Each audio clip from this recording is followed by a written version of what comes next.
안녕하십니까. 저는 문화일보의 허민 전임 기자라고 합니다. 예, 약 입사한 지는 한 37년, 36년쯤 됐고요. 꾹꾹 눌러 담으면 이제 정치만 한 27년, 8년 정도 왔습니다. 베이징 특파원하고 사회부장, 정치부장, 선임 기자, 지금 전임 기자, 전임 기자는 문화일보의 이제 독특한 직책인데 다른 곳에 이제 대기자로 생각하시면 되겠습니다. 오늘 이 남북기념사업회 15차 토론회 정치 분야 토론자로 저를 초청해 줘서 굉장한 영광을 생각하고 있고요. 만나뵙게 돼서 우리 아는 분들도 옛날부터 뵙고 싶었던 분도 오랜만에 뵌 분들도 많이 계셔서 정말 반가운 자리인 것 같습니다. 간단하게 하겠습니다. 원래 토론 발제라고 하는 거는 뭐 이게 주제 발제에 대해서 코멘트를 하는 거, 그래서 이제 스타디 퀘스천이 뭐냐 이렇게 건드리는 부분이기 때문에 제가 발제는 그런 쪽으로 간단하게 정리를 해서 넘어가겠습니다. 김영준 교수님 발제, 제가 이제 며칠 전에 온 원고를 보고 제가 이제 머리에 남는 부분만 간단하게 보면은 일단 사쪽에 민주 대 비민주 구도로 지금 대한민국의 정치 구도가 잡혀가고 있고, 그래서 정치 양극화 심화로 협치가 이제 파괴되고 가고 있다라고 하는 말씀을 서로 서설적으로 주셨고요. 그리고 이제 파티 리얼라이먼트 정당 재편성으로 이제 보수가 파편화됐다. 그래서 1.5 정당 체제로 좀 가고 있는 거 아니냐, 일본식의. 저는 뭐 1.5 정당 체제까지는 아니지만 지금 어쨌든 보수가 주류로 다시 나서기, 또는 양당 체제의 굳건한 한 축으로 지금 나서기는 굉장히 쉽지 않은 상황으로 치닫고 있는 것에는 동의를 합니다. 아직 1.5 정당 체제라고까지 정의하기는 좀 어려운 상황이지만 그렇게 생각을 들고, 그리고 이재명 정부의 국정 목표는 함께하는 정치였는데 지금 국정기조는 정치보복과 야당 탄압 쪽으로 가고 있다. 11조 얘기고요. 기저효과로 출범하는 기회를 얻었지만 윤석열 정부에 대한 기저효과겠죠. 그러나 절대 권력의 위험성을 배태하고 있어서 경고하는 얘기 13쪽에 있었고요. 그리고 국민주권론, 선출 독재론 등등을 통해서 여러 가지 이제 이 소위 독재라고 하는 1단계에서 7단계까지 아까 말씀하셨는데 그거를 자세하게 기술하는 것이 17에서 23조까지 나와 있고 대부분 저도 동의하는 바입니다. 그리고 전망으로 이제 다층 권력 구조, 저는 이제 다층 권력 구조라기보다는 이제 뭐 다극 권력 구조라고 저는 멀티폴라라고 생각을 하는데 비슷한 얘기일 것 같습니다. 그래서 그러니까 거기 취약성이죠. 그리고 포퓰리즘의 취약성, 실용외교의 취약성, 그리고 민생 경제에 있어서 취약성 때문에 전망이 이렇게 크게 밝지 않다라고 하는 말씀까지 해주셨어요. 모리스 몰라드와 알렉스 토크빌, 평소에 제가 많이 인용하고 좋아하는 내용들을 같이 공감을 합니다. 그리고 보수의 과제로는 아주 짧게, 왜냐하면 이재명 정부 100일에 대한 평가이기 때문에 보수에 대해서는 짧게 평가를 해주셨어요. 성찰, 혁신, 비전을 하지 않으면 굉장히 힘들어진다는 얘기. 이재명 정부의 과제로 통합, 경제, 안보 39에서 44조까지 해서 뭐 저랑 싱크로율이 한 99% 정도 되는 거고 굉장히 자세하게 말씀을 해주셔서 제가 여기에 대해서 조금 뭐 더 가감할 내용들은 크게 없는 것 같다. 여기서 뽑아낼 수 있는 스타디 퀘스천은 크게 몇 가지가 있는데, 하나는 권력의 정통성 문제, 이재명 정부의 정통성 문제를 어떻게 봐야 될 것인가. 아까 정통성 문제에 대해서도 김 교수님 말씀을 잠깐 해주셨는데, 아니 대한민국에서 헌법과 법률에 의거해서 투표로 선출된 정부에 대해서 정통성 문제를 제기하면 어떡하느냐. 저는 제기할 수 있다고 생각합니다. 무엇보다도 민주주의의 최후의 보루라고 할 수 있는 사법부를 겁박하고 압박해서, 뭐 제 용어입니다. 겁박하고 압박해서 결국은 재판을 멈춰 세우고, 그러니까 대법원의 파기환송, 유죄 취지의 파기환송 통해서 이제 이 고급에서 이제 선고기일이 잡혀 있었는데 그것을 무시하게 하고 결국 그를 포기하게 하고, 그리고 그 범죄 혐의를 뒤집어 쓰고 그냥 그대로 대통령 선거를 직전해서 대통령이 됐기 때문에, 저는 법적, 헌법적 투표를 통해서 정당성을 얻다 하더라도, 그러나 이 여러 가지 뭐 이 도덕적, 윤리적 또는 뭐 사업적으로까지 정통성 문제가 제기할 수 있다, 이런 생각이 들고요. 그 5개 5대 재판은 지금도 중단되어 있는 상태입니다.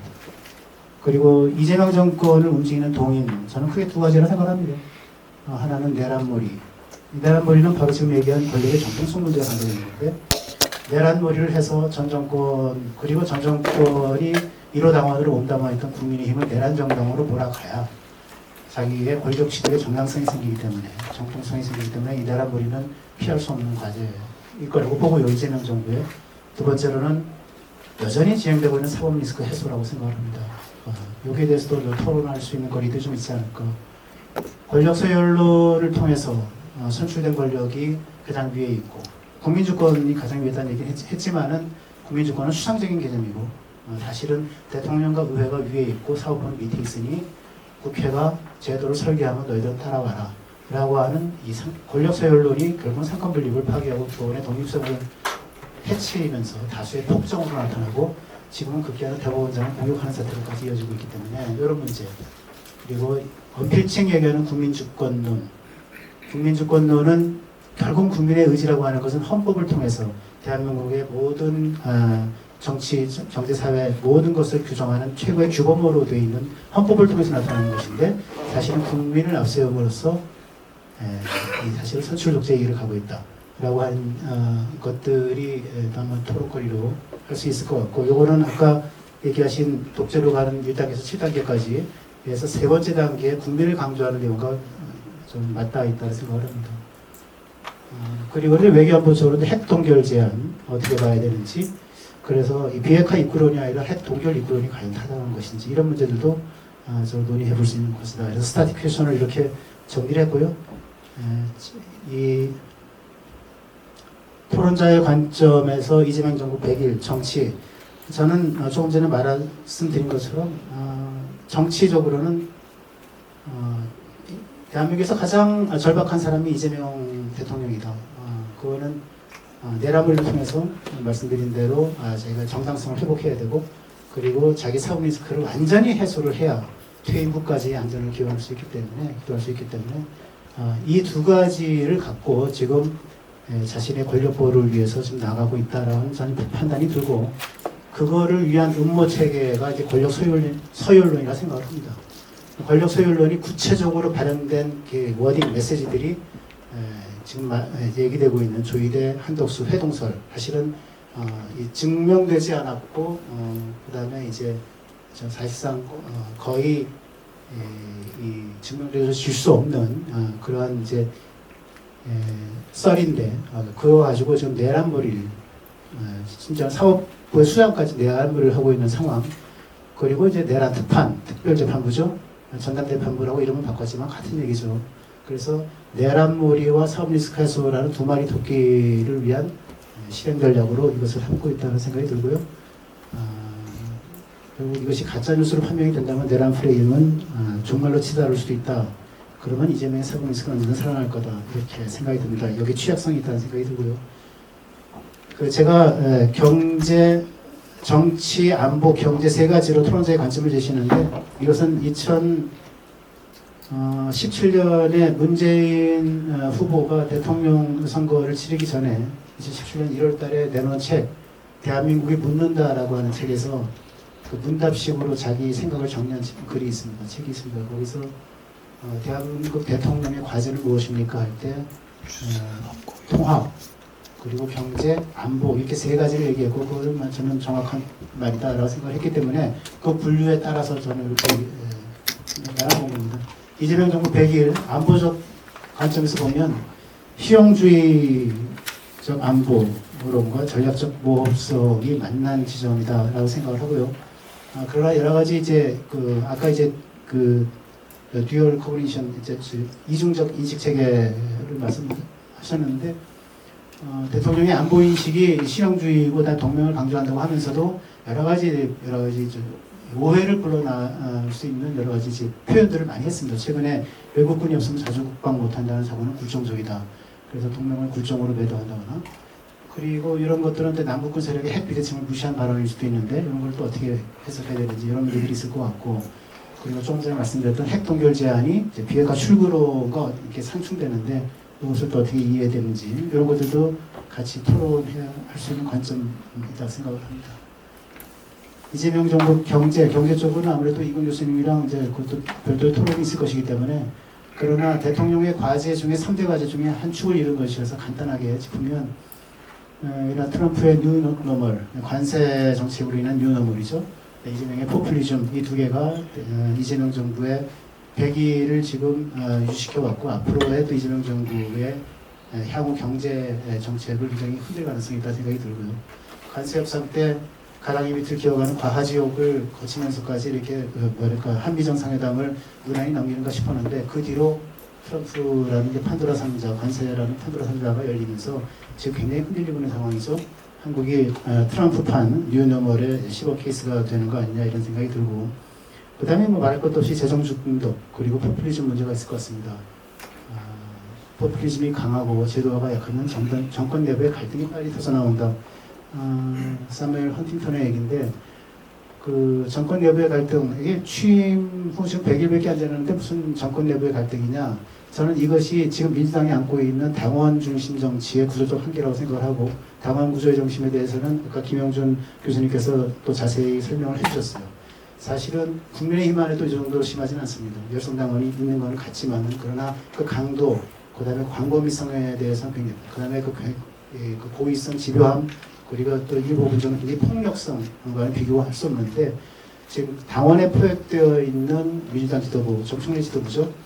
그리고 당심을 중요하게 생각해서 그걸로 대표도 되고 대선 후보도 되고 대통령도 됐지만 그러나 대통령이 되고 나서는 결국은 국정 운영을 위해서 당심을 넘어서 민심을 바라볼 수밖에 없는 이재명 대통령 이 둘 간의 갈등은 지금 필연적으로 나타날 수밖에 없고 그것은 지금 당원이 중심이 돼서 당원이 정치를 하고 있는 민주당 정당 구조에서는 이거는 조기 충돌로 이어질 수 있다. 그래서 뭐 뒷얘기긴 하지만 나중에 시간 있으면 제가 말씀을 드릴 수 있는데 이 특검법과 이 정부조직법 개정안을 이제 서로 맞바꾸는 합의를 했다가 하루 만에 그 난리를 부리면서 취소한 과정도 사실은 이 당원들의 엄청난 입김이 작용하는데 이것도 민심과 당심의 충돌을 이해할 수 있다. 이런 부분들도 같이 토론할 수 있는 거리라 생각을 합니다. 네, 여기까지 말씀을 드리고 자세한 내용 혹시 시간이 되면 토론을 해서 더 말씀을 드리겠습니다. 감사합니다. 안녕하십니까. 민주당에서 20대, 21대 국회의원 하다가 끝에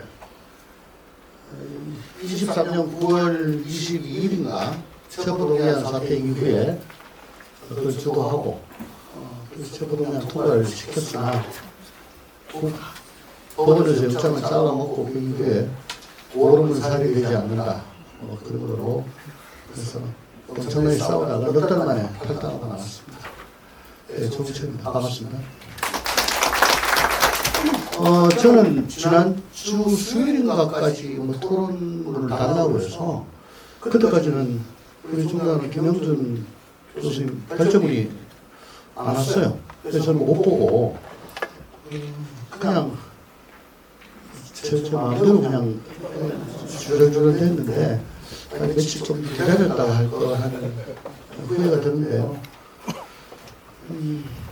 우선 요즘은 아침에 일어나면 그냥 막 욕지거리가 먼저 나오고 막 우울하고 뭔가 이 분노가 자꾸 치밀어 오르고 그렇습니다. 넷플릭스만 보고 살면 참 좋겠는데 아무리 안 보려 그래도 그 사이를 뒤집어 들어옵니다. 일찍이 의회주의에 이렇게 반한 적이 있었냐? 정치의 본령을 이렇게 내팽개친 적이 있었냐? 이렇게 자기 장사에 집중하는 자영업자가 요즘 프랜차이즈 가맹점주 같은 사람들 이 300석을 꽉 채운 적이 있었나? 어떻게 하면 이 프랜차이즈 계약을 계속 끌고 가서 여기서 잘리지 않을까? 자기 이름으로 간판 걸 사람이 몇 명 없어요. 그래서 저는 프랜차이즈라고 합니다.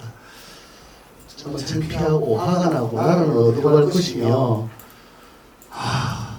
우리 젊은이들한테 뭘 해야 하나 뭐 등등의 생각들 때문에 항상 여기 나오고 특히 저는 그 국민주권정부라고 할 때부터 알아봤는데 왜냐하면 정당 중심 저 당원 중심 정당 그거 하면서 당헌당 다 바꾸고요.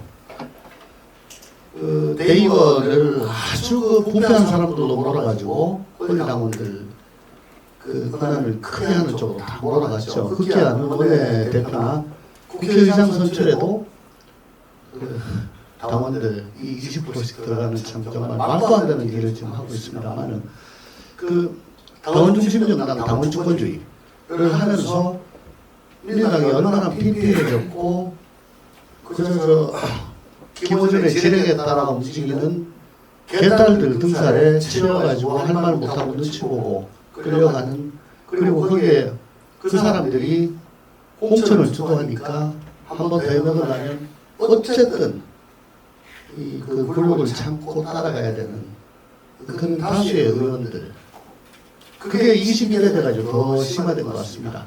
근데 그걸 국민주권 정부라고 하겠다 그러길래 너무나 당연한 거죠. 헌법 2조인가요? 1조인가요?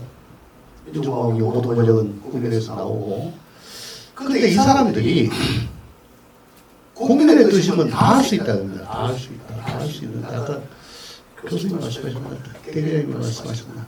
국민주권이라는 것은 기본적으로 헌법을 제정하고 또 개정하는 그래서 큰 틀을 만드는 그 제정권자, 개정권자.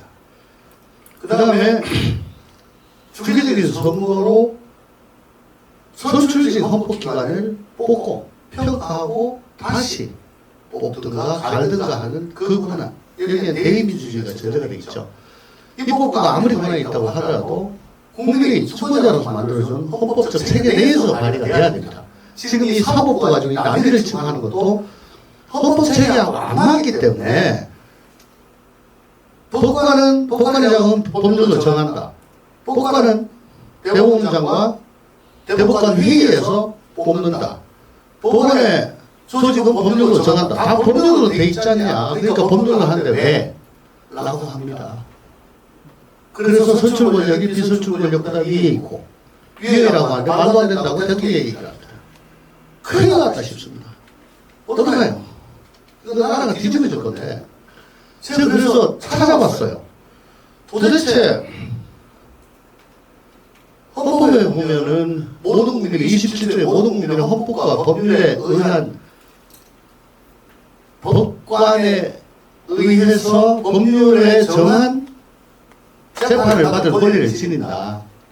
재판받을 권리라는 게 있잖아요. 거기서 헌법과 법률에 정한 법관이라고 나와 있습니다. 그래서 그 법률에 정한 법관이기 때문에 그 법률을 우리가 만들면 된다. 다수당이. 그래가지고 지금 막 하고 있잖아요. 헌법재판소에 이런 결정이 있습니다. 2018 헌과 2009-401 특가법 위헌 소원 사건입니다. 헌법 제27조 1항 모든 국민은 블라블라블라 재판을 받을 권리를 가진다. 여기서 법률이 정한 법관이란 개별 사건을 담당할 법관이 법규범에 의하여 가능하면 명확하게 사전에 규정되어야 한다는 것을 의미한다. 라고 헌법재판소에서 헌법 소원에서 이걸 밝혔습니다. 즉, 그때 마음에 안 든다고 바꾸는 게 아니고 추상적이고 일반적인 규범을 만들어서 그 규범에 따라 가지고 사건이 배당이 되고 법관이 배치가 돼야 된다. 이게 이제 바로 익명성이고 무작위 배당이고 그런 거예요. 근데 지금 지금이 마음에 안 든다고 너 나와. 우리가 그냥 꽂아줄 테니까 그 사람 임명해. 지금 그거잖아요. 그래서 이게 말이 안 되는 건데, 즉 헌법 제27조는 뭐냐면 명확하게 사전에 규정된 법규범에 의해서 방해 사건을 담당하게 된 법관이 사실을 확정하고 법률을 해석 적용하는 그런 재판을 받을 권리가 있다라고 하는 것이 헌법 27조예요. 사후적으로 법을 바꿔가지고 하는데 무슨 문제냐 입니다. 이러면 이거 인민재판입니다. 이런 식으로 다 하니까 볼 때마다 불편하고 속이 뒤집어지고 우리가 존경하지는 않지만 그래도 존중해야 될 대법원장을 저렇게 보이는 대로 그냥 욕하고, 저는 없어져야 될 기관 1위는 국회라고 봅니다. 자, 제가 그래서 이거는 제가 하고 싶었던 얘기는 그거고요.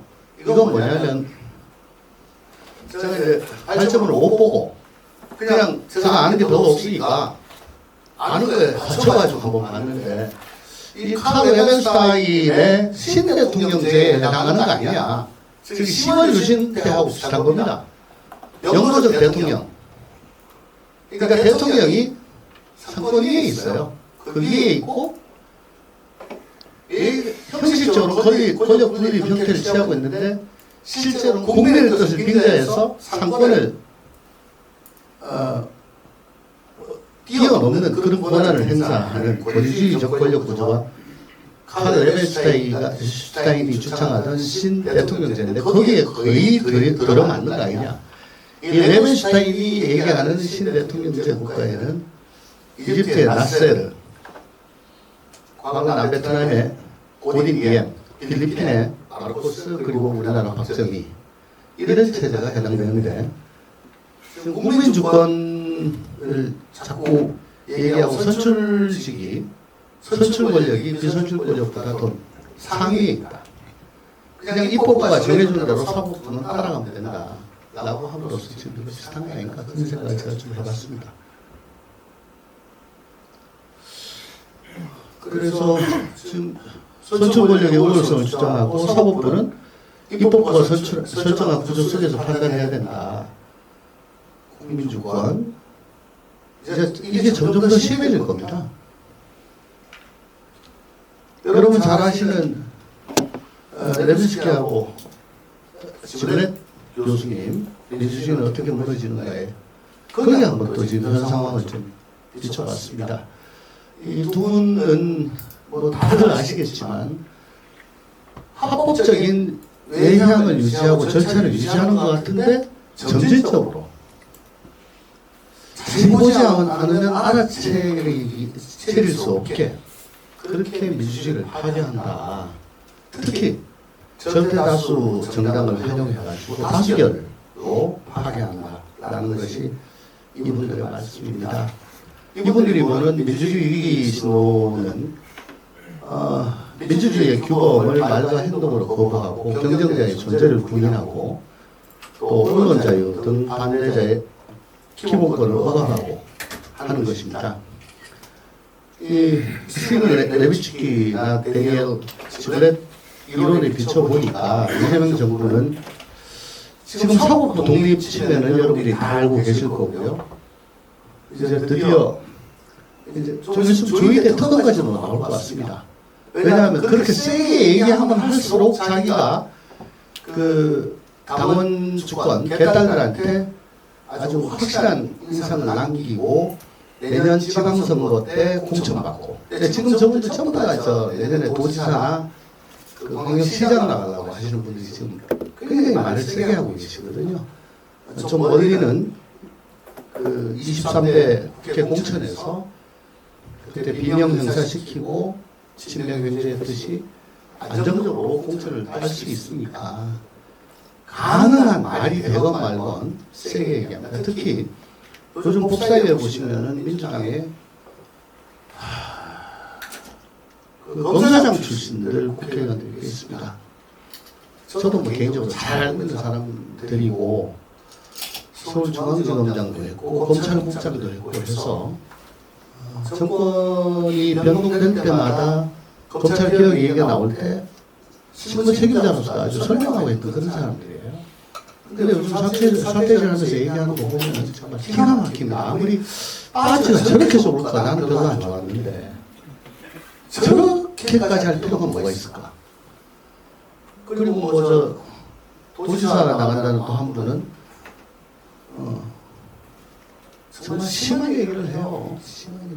검찰의 보안수 사건은 필요 없다. 내가 옛날에 초임 때 사수로 모셨던 분인데 별소리가 납니다. 와, 정말 징그럽다. 그리고 두 번째 여건은 통제. 이 첫 번째 손해배상 15배, 20배 한다는 거 아시죠?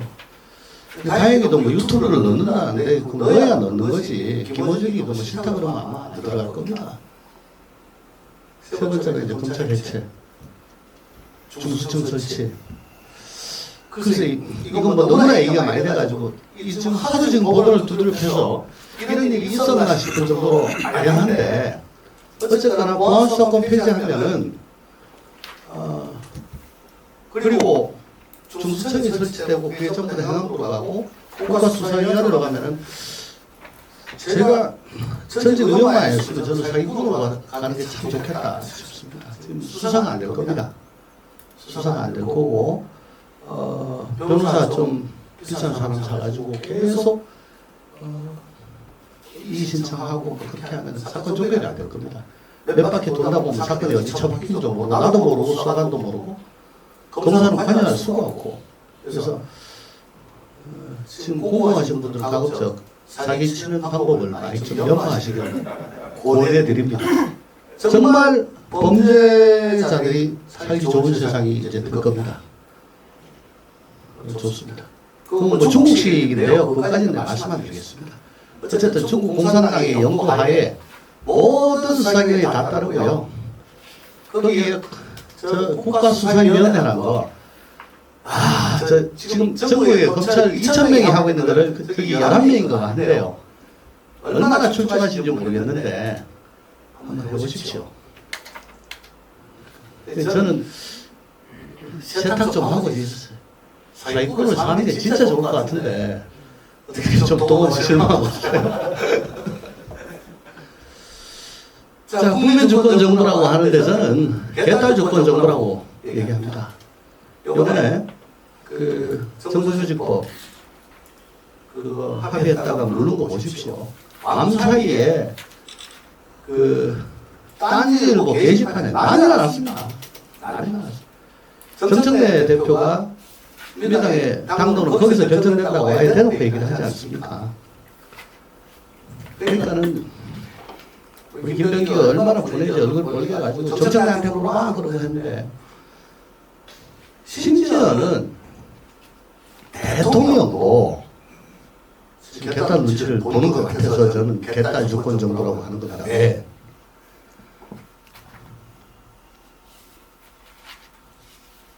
정부조직법하고 더 세진 특검법 바탕쳐가지고 합의를 봤어요. 봤는데 그 다음날 난리가 났잖아요. 그래서 정청래가 자기도 몰랐던 내용인데 이거 이러면 안 된다 해가지고 나가시켜라 라고 지시를 했다. 정청래가 원내대표한테 지시한 것도 좀 웃기지만 그리고서는 대통령이 곧장 나오는 얘기가 뭡니까? 아니 내가 정부조직법 그거 한 6달 정도 참으면 되지. 지금은 내란을 확실하게 종식하는 게 일방이다. 내가 참으면 되는데 나하고 몰랐다. 라고 발뺌을 해요. 그날. 나고 이거 봐라. 아니. 정부조직법 정부의 얼개를 짜는 거예요. 원래 저 조직법이란 거는 저 독일이나 저 유럽 쪽에서는 의견하는데 가중치가 없습니다. 5분의 3법도 이렇습니다. 기본법 비슷한 거라서. 굉장히 중요한 거거든요. 이거를 원내대표가 당대표한테도 상의 안 하고 용산에 정부 수석하고도 상의 안 하고 비서실장도 모르게 지멋대로 했다는 게 지금 정청래 이재명의 얘기입니다. 가능합니까? 불가능합니다. 총 6시간 동안 협상을 했다는데요. 중간에 2번 쉬고 세 타임으로 나눠서 했대요. 협상을. 그럼 나는 틈틈이 각자 이제 자기 당대표한테 보고하고 거기다가 여당은 용산까지 또 얘기해서 오케이를 받고 하는 그런 과정을 거치거든요.